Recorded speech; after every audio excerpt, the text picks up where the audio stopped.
There's a berry growing in plain sight that quietly outperforms the ones you see every day.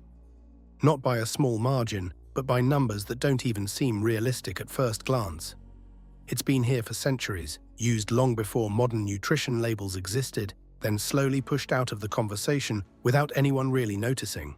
Today, the berries you recognize dominate shelves, ads, and superfood lists. While this one stays in the background, rarely sold fresh, barely talked about, and almost never chosen. And the deeper you look, the stranger it gets. The science checks out, the benefits are real. The plant itself is easy to grow. So why did something this effective never become part of everyday life? Well, we will uncover all that, plus how it's better than blueberries and cranberries. Welcome to Lost Green Lore. If you enjoy this kind of content, you will really help us out if you could like the video and hit that subscribe button. Thank you. Now moving on. Let's start with what's easy to measure. Not opinions nor marketing, just numbers. The USDA used to track something called ORAC, oxygen radical absorbance capacity. It's a way of measuring how effectively a food can neutralize free radicals. In simple terms, how much oxidative stress it can help your body handle. Now look at the benchmarks. Blueberries, the poster child of superfoods, come in around 4,600 micromoles per 100 grams. Cranberries climb higher, pushing toward 9,000. These are the fruits that built an entire health food identity. Featured in ads, packaged into powders, sold as daily essentials.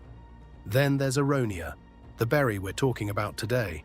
Recorded values for Aronia berries range from roughly 14,000 to over 16,000 micromoles per 100 grams, depending on the variety and how it's measured. That's not a small improvement. That's multiple times higher than fruits that dominate store shelves.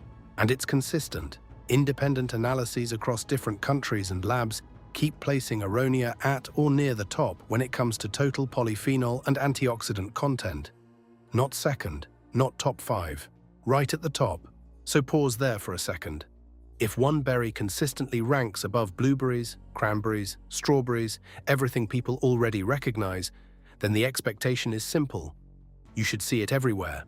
Grocery stores, smoothie menus, health campaigns. That's how the system usually works. Higher performance gets attention. Attention turns into demand. Demand turns into supply. But that pattern breaks here, completely. Because despite those numbers, despite the research, Aronia never followed that path. And to understand why those numbers matter so much, you need to look at what they actually represent inside the body. You see, antioxidants are often reduced to a simple idea. They're good for you. The reality is more specific. Inside the body, normal processes like metabolism and inflammation produce unstable molecules called free radicals. Left unchecked, they slowly damage cells over time. That's where antioxidant compounds come in. They help neutralize that stress before it builds up. But not all antioxidants behave the same way. In Aronia, the dominant compounds are polyphenols, particularly anthocyanins and proanthocyanidins. These are the pigments that give the berry its deep purple-black color. They're also the same class of compounds studied for their role in vascular health. How well blood vessels expand, contract, and maintain proper function. That matters more than it sounds. Endothelial function, the performance of the inner lining of blood vessels, is directly linked to blood pressure regulation and overall cardiovascular health. Several human and animal studies have shown that diets rich in these polyphenols are associated with improved endothelial response and reduced markers of inflammation. Aronia doesn't just contain these compounds, it delivers them in unusually high concentrations. And that's the key distinction. It's not just that it contains beneficial molecules, it provides a dense supply of the same compounds researchers already associate with protective effects in the body. So when you see those antioxidant numbers, they're not abstract, they reflect a measurable concentration of compounds that interact with real biological systems. Which brings up the next question. If the compounds are there, and the body recognizes them, what actually happens after you eat them? Here's where most superfood conversations quietly fall apart. You can measure nutrients in a lab, you can list them on a label, but your body doesn't use everything you eat. A significant portion passes through without ever being absorbed. That's especially true for polyphenols, the same compounds that make Aronia stand out. Once consumed, these compounds don't all go straight into your bloodstream. Many reach the large intestine first, where they interact with gut bacteria. Those bacteria break them down into smaller metabolites, forms the body can actually absorb and use. In other words, part of the benefit depends on your gut microbiome doing its job properly. This is why two people can eat the same food and experience different effects. Now bring Aronia back into the picture. Because its polyphenol content is so high to begin with, even after this loss during digestion and conversion, a meaningful amount still becomes available to the body. That density matters. It increases the likelihood that enough active compounds make it through the process to have a measurable effect. There's also another layer. Some studies suggest that polyphenols don't just act directly, they can influence the composition of gut bacteria over time, supporting strains associated with better metabolic health. It becomes a feedback loop. Better bacteria, better processing, better outcomes. So the value of Aronia isn't just what's inside the berry. It's how much of that potential survives the journey through the body and still does something on the other side. But what makes it powerful on the inside becomes very different the moment you taste it. Take a fresh Aronia berry off the branch and eat it raw. The first thing you notice isn't sweetness, it's dryness. Your mouth tightens almost instantly. That sharp, puckering sensation, that's astringency. It comes from tannins, the same class of compounds found in things like red wine, dark chocolate, and unripe fruit. And here's the part most people miss. Those tannins are not a flaw. They're directly tied to the berry's polyphenol content, the very compounds linked to its antioxidant capacity. The intensity you taste is a reflection of what's inside it. But human preference doesn't work that way. Over decades, commercial fruit production has been optimized for one metric: sweetness. Specifically, sugar content measured as Brix. Higher Brix means a better chance of repeat purchases. It's predictable, easy to market, and requires no explanation. You eat it, it tastes good. You buy it again. Aronia doesn't follow that pattern. It's low in sugar and high in tannins. That combination makes it difficult to eat straight. Most people won't snack on it the way they would with grapes or blueberries. It needs processing, juiced, dried, blended, or combined with sweeter fruits to balance the flavor, and that creates friction. Because once a food requires preparation, education, or adjustment, it moves out of the grab-and-eat category. It becomes something intentional, something you choose for a reason, not something you pick up casually. That one characteristic, bitterness tied to beneficial compounds, changes everything. It limits how it's consumed, how it's sold, and how often people come back to it. But that's not it. Walk into a typical grocery store and look at the fruit section. What you're seeing isn't just food, it's a system built around predictability.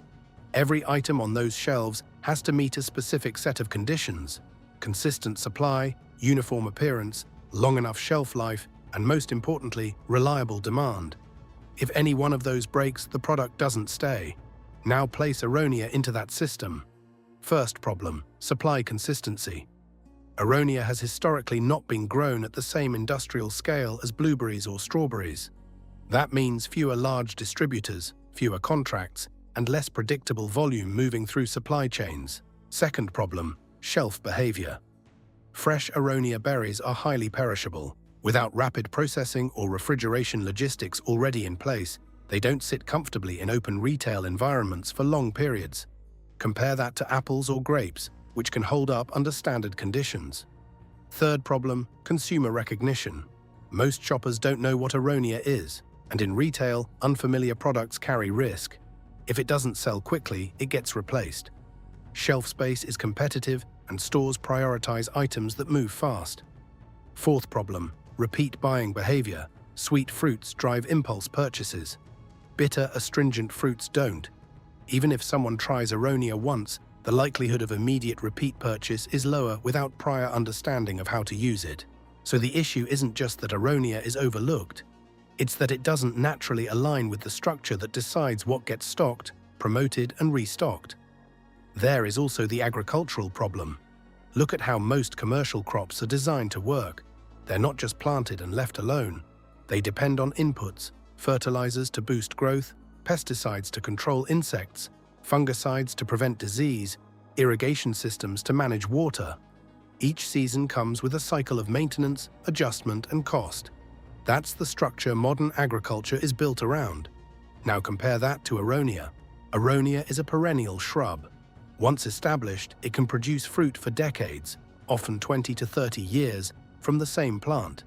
It tolerates cold temperatures well below freezing, survives in a wide range of soils, and develops a deep root system that allows it to handle periods of low rainfall.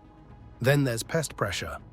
The same tannins that affect its taste also make it less appealing to many insects and grazing animals. That doesn't mean it's immune to all pests, but it generally requires far fewer interventions compared to more delicate fruit crops. From a farming perspective, that sounds efficient. But efficiency changes the economics. Annual crops, like corn, soy, or even high-maintenance fruits, create recurring demand for seeds, chemicals, and equipment. Each season resets the cycle. Aronia doesn't follow that pattern. You plant it once, manage it early on, and then it largely sustains itself with minimal ongoing input. That reduces costs for the grower. It also reduces the number of products and services tied to that crop. So while Aronia fits well into low-input, sustainable farming models, it doesn't naturally integrate into systems built around continuous input and turnover. And in large-scale agriculture, integration often determines what gets prioritized. While Aronia remained mostly unnoticed in North America, it didn't disappear.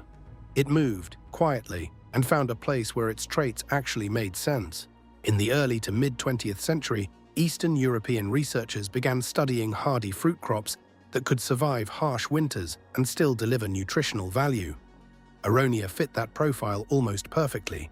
It tolerates cold climates, produces consistent yields, and doesn't demand intensive chemical support. Countries like Poland, Russia, and parts of the former Soviet bloc began cultivating it more deliberately. By the late 20th century, Poland had established large-scale production, and today it remains one of the leading producers of Aronia globally. But the way it's used there looks different from how fruit is typically consumed in North America. You don't usually find people eating Aronia by the handful. It's processed, turned into juices, syrups, concentrates, and preserves. Sometimes it's blended with sweeter fruits to balance the flavor. In many cases, it's positioned less as a snack and more as a functional ingredient. That shift matters. Instead of forcing the berry into a fresh fruit category where it struggles, these markets adapted how it's presented and consumed. Processing becomes part of the product, not a barrier to it.